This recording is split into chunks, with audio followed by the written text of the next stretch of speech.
Paris Hilton is back in the nation's capital, continuing her fight against child abuse. She spent the day at the White House where she urged lawmakers to pass the Stop Institutional Child Abuse Act.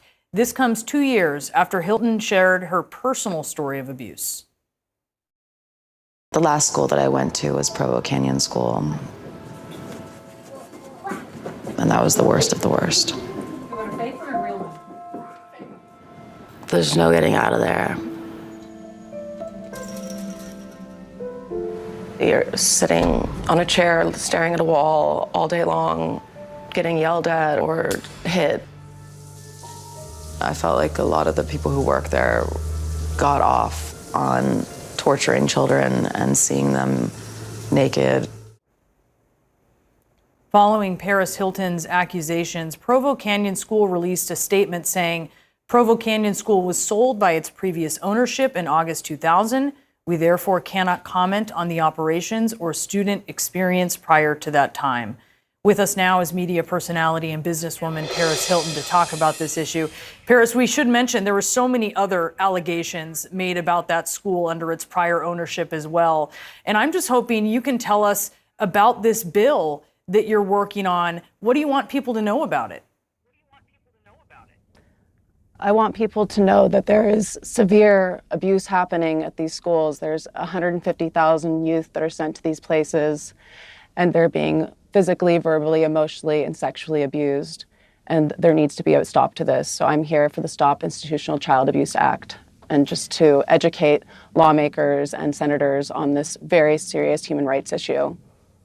Because when those kids are in a facility like this, what kind of avenues do they have if they have a complaint about how they're being treated?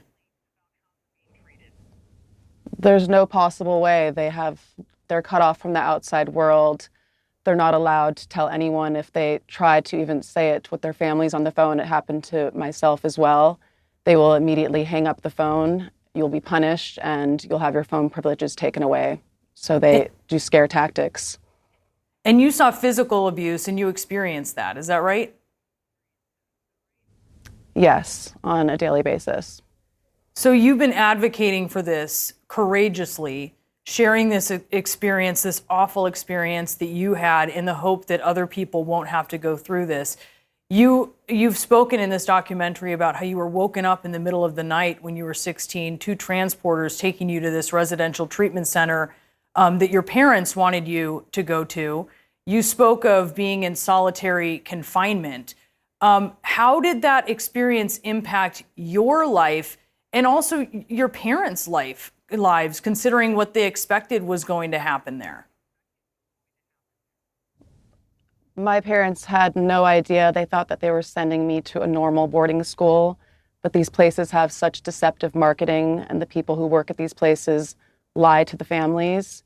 And what I experienced at these places, I will never forget, and has affected me and will affect me for the rest of my life. And that's why I'm fighting for change, so no child ever has to suffer in the name of treatment. You know, Paris, I was reading about your story, and you've come forward, and I imagine it's difficult to tell, but it's amazing that you're telling it. Your story actually made me think about Britney Spears, obviously very different circumstances, but I was thinking back to the 90s and the 2000s and how as a society, we just consumed your stories, right? And so many people made so much money off you guys, and then you both suffered, and you're now telling the world about this abuse that you say that you've endured, this sort of imprisonment that you weren't able to get out of. Do you see any similarities?